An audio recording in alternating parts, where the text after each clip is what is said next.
News Talk 94.5 WPTI, 96.7 FM WTOB. And you're listening to the Wealth Guardians radio show with Doug Ray, helping you to retire that job, but keep your paycheck. I'm your host, Doug Ray, and with me is Mr. Brice Payne running the board. Hey, Brice. Good morning. Ho, ho, ho. Happy holidays. Merry Christmas. All the good stuff. It is indeed. Love this time of year. And, the weather got our first little sprinkling of snow here last week. It's the first time in a couple of years I've seen it. How about that? It was pretty. It was. Now you have a place up in Burns, up in the mountains, Blowing Rock area, so you've seen probably snow a couple times up there since you've had that. But down here in the lowlands, it's been a while. I think it was the first time in 3 years. Yeah. And it didn't last long, at least. All right. Well, let's go ahead, Doug, and do two things here. Let's do our first Wealth Guardian Service Salute. Go ahead. Lead us off on that. Yeah, I always like to open the show with a shout out and a big thank you to our veterans, our service members, and our first responders.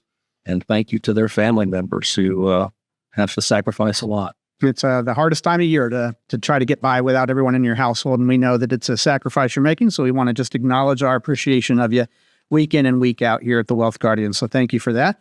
And now it's time for just taking a moment and taking an opportunity to better get to know your Wealth Guardian's financial advisor.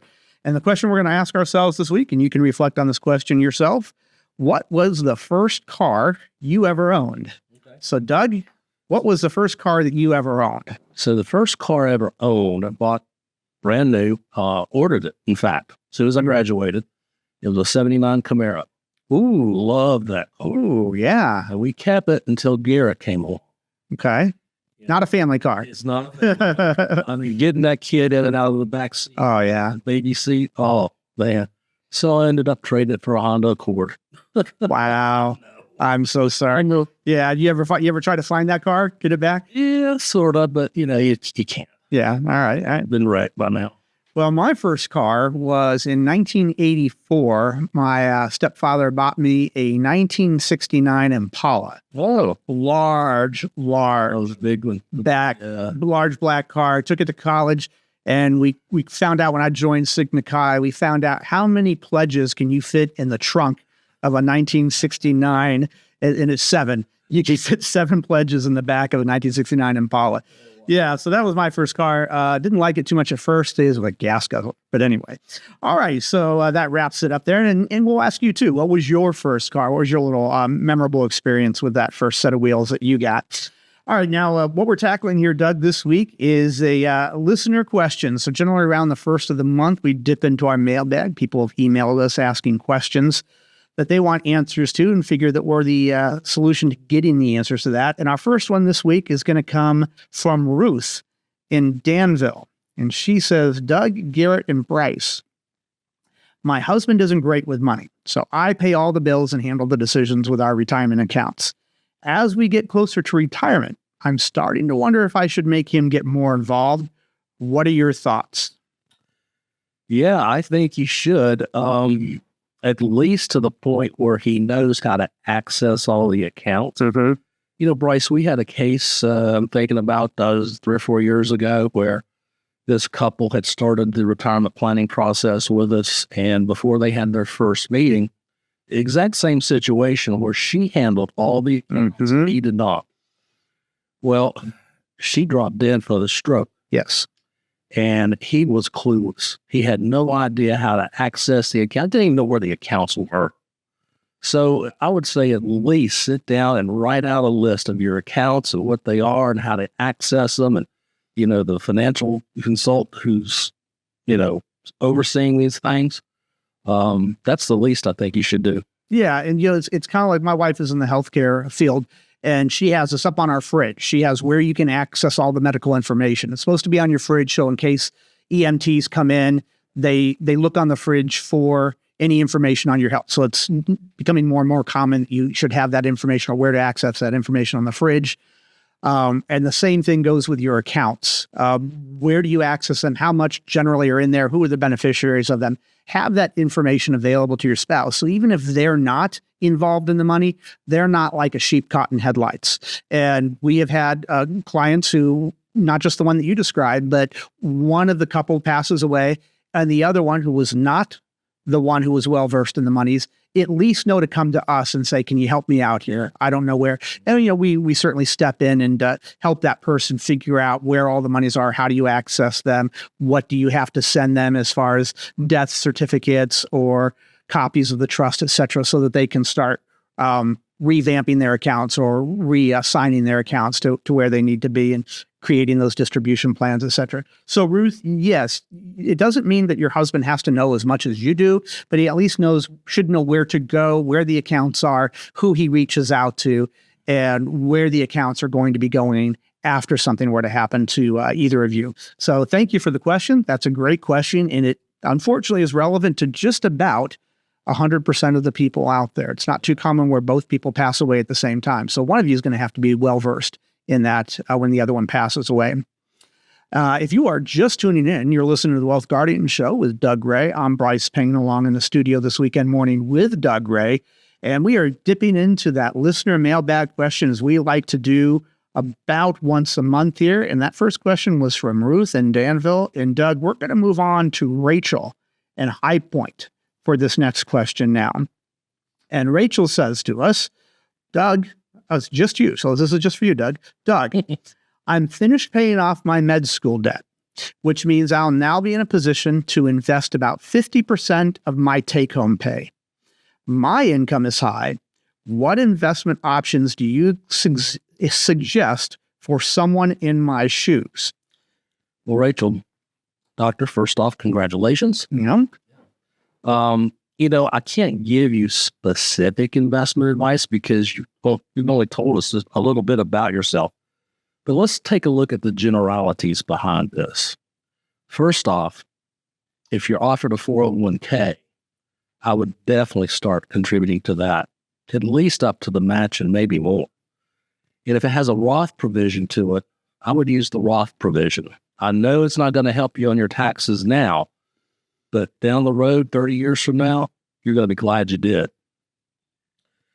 So in terms of specific investments, we would need to know what risk tolerance is, what your goals and objectives are, and that kind of thing. But you're in a good position. I would invite you to call us or somebody to sit down with them and start an investment plan. Yeah, absolutely. I'll jump in on this one as well, Doug. And Rachel, thank you for the question. So your specific question is, my income is high. What investment options do you suggest for someone in my shoes? So when you say investment options, we can really go down two different roads. What types of accounts you have available to you, which is a separate question from what are the investments inside those accounts. So let's do a quick breakdown here for you and for everybody else out there listening who wants to understand this. When we talk about what types of accounts you have the opportunity to invest in, that really comes down to pre-tax accounts, after-tax accounts, and then brokerage accounts or taxable accounts. So when we say what types of accounts, your pre-tax accounts are going to be 401ks and IRAs. Your after-tax accounts are going to be Roth 401ks and Roths. And then your brokerage accounts are going to be anything that is not a retirement account. So it's just basically what we call a brokerage account. So those are your three vehicles for investing money. And as Doug said, generally in a 401k, your pre-tax type of account, there's a match that your employer gives you. And you almost always want to take advantage of that. If you have extra money that you can invest, you would want to take advantage of your employer giving you a match. So if the first 5% that you put in, he's going to match, your employer's going to match that, you'd kind of be foolish to not take advantage of that, because your employer is saying, here's how we're going to reimburse you for your time being an employee with us. And if you don't take advantage of that, you're telling your employer, I don't want this money that you're giving me. So take advantage of your 401k up at least to the match if you can. After that, then conventional wisdom is that you go to an IRA or a Roth, because you have more investment options available to you in an IRA or a Roth than you do in your 401k. So then if you max out your IRA or your Roth, then you can go back to the 401k and max out that after the match. Then if you still have additional monies that you want to invest, that's when you can fall back on a brokerage account. And those are the accounts that it's after-tax money, and you only have to pay taxes on the growth of that when you take a distribution of it. So that's your types of accounts that you can invest in. Now there's a second part to this conversation. what should the investments be inside of those accounts? Should it be stock? Should it be bonds? Should it be real estate? Should it be precious metals? Should it be options, trading, alternative investments? It might be a mix of all of those. And what that's going to come down to, determining what's the right investments for you, is going to be your time horizon, how long until you're investing the money, and how long until you need to access that money. So the longer that is, the more risky, in theory, you can be with those investments.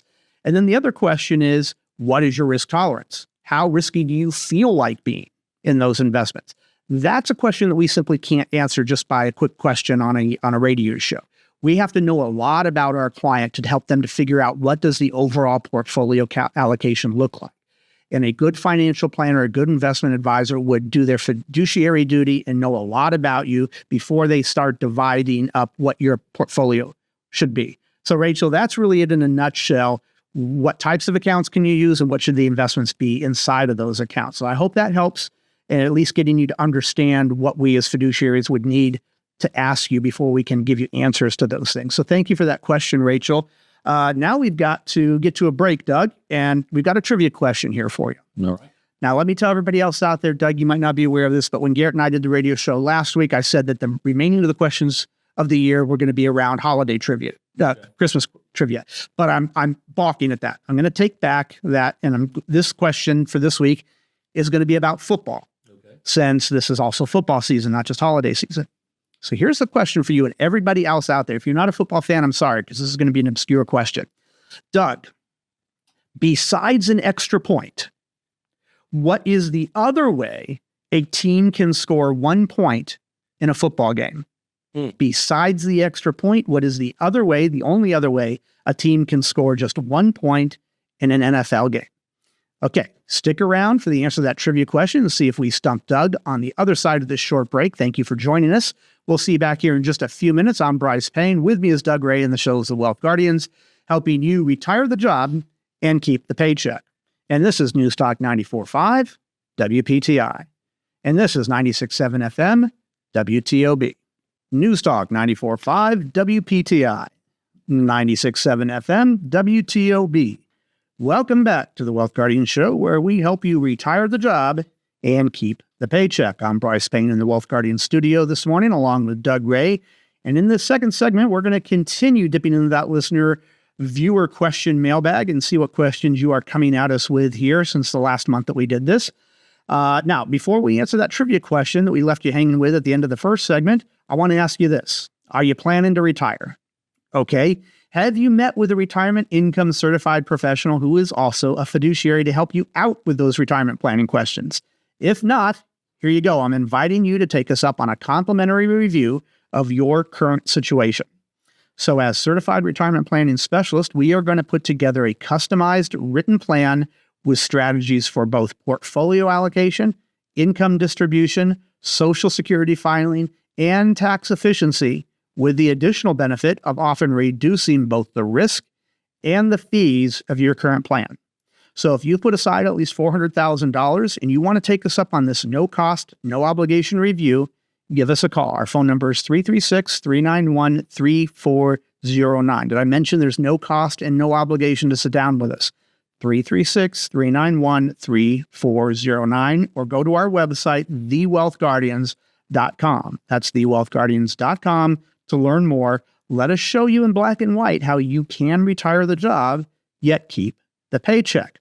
Okay, let's go ahead and get on to that trivia question here. And it's a football trivia question because we are in height of football season here. So if you're not a football fan out there, I apologize for boring you for a few minutes. If you are a football fan, you like this question. We very well may have stumped you on this one. So Doug, did we stump you? Besides an extra point, what is the other way a team can score 1 point in an NFL game? You may have stumped me. So a safety is 2 points. That's correct. Field goal's 3. Field goal's 3. You know, there's this ancient thing they used to do decades and decades and decades ago, and this is my guess. A drop kick. A drop kick? Mm-hmm. No, it is not a drop kick. Okay. So good guess. So here's what we have. It is called a 1 point conversion safety. it is the rarest play in football. It is never, well, I get, when I've researched this, one website says that it last happened in 1940. Other websites say it has never happened in the NFL. So I don't know what the true answer there is. But it has not happened in the NFL since at least 1940, if it even happened at that point. The last time it happened in NCAA football, in the modern era, it's only happened twice. And the last time was in the Fiesta Bowl in 2013. So even that was 11, 12 years ago. So here's what happens. Imagine a team trying to kick an extra point. Okay? It is blocked by the defending team. Okay. Now, when it's blocked, it has to land exactly in the arms of the team member who blocked it. It can't land on the ground. So that team member, or one of the team members who blocked the kick, has to have it in their arms. Now it's a live ball. So you would think that football player would now try to be running to the other end zone across the field. But what happens if they're struggling and they're trying to find the right path? They're going to run backwards a little bit, right? Oh, my goodness. And then he gets tackled in the end zone. Oh, my goodness. That is not a true safety. It is what's called a 1-point conversion safety. And the team who kicked the ball will get 1 point, just like they had successfully kicked the extra point. Never heard of it. Right, because it is a very rare.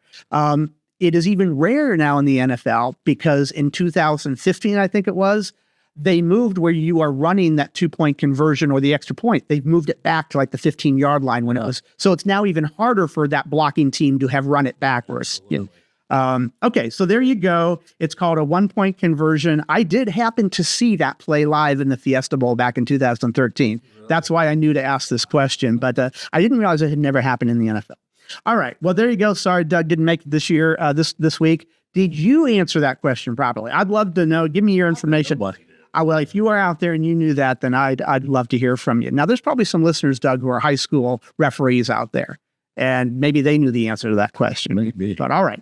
Let's go ahead and get back to our listener mailbag here now that we've had some fun. And this question is coming to us from Mitch in Winston-Salem.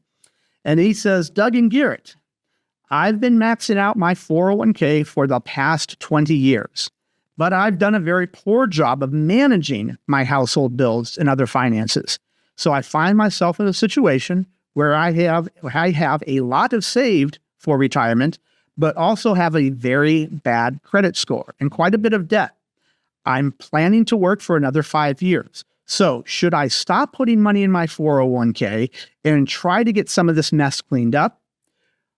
Is that what I should do? Or should he keep, I guess he's asking, or should I keep contributing to my 401k and handle debt by paying the minimum monthly payment? You'll never get it paid off if you... It's tough. Yeah. It's tough, right? If you've been maxing your 401k for 20 years, you've probably got a pretty good balance in there. That's what he says, yeah. And, I'm a big believer in going into retirement with as little debt as you possibly can. Sure. So I might opt for you to stop contributing, or at least if you get a company match, go down to that. And right. The rest of it, start paying off your debt. Right. And I'm going to give Dave Ramsey a plug here. Yeah. Get his Financial Peace University. My wife and I used to teach that at church because he's got step-by-step programs in there getting this debt paid off in the most efficient way possible. Right. And I don't agree with Dave Ramsey with everything. No. His getting out of debt program is well worth your time. And you don't tell us what your debt is on. Is it the credit cards? That's right. That's the most expensive debt you can be in. Right. You certainly should get that paid off. And, every single retirement case we've seen, Brice, when they go into retirement with new debt, they have a golden retirement. It's a much better picture than somebody who is still trying to pay off debt after they're that retired. You're absolutely right, Doug. Mitch, I'll add this to what Doug said. Really, this is a math question, what you are asking. Here's the two components of the math question that you need to consider.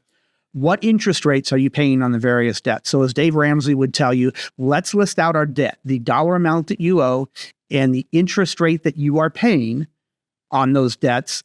And then what is the minimum monthly payment for each of those? So you want to create a list of that. Then the next thing that you want to calculate is what type of growth, annual growth return, are you reasonably expecting on your investments? Because what you're asking is, my money can go in one of two places.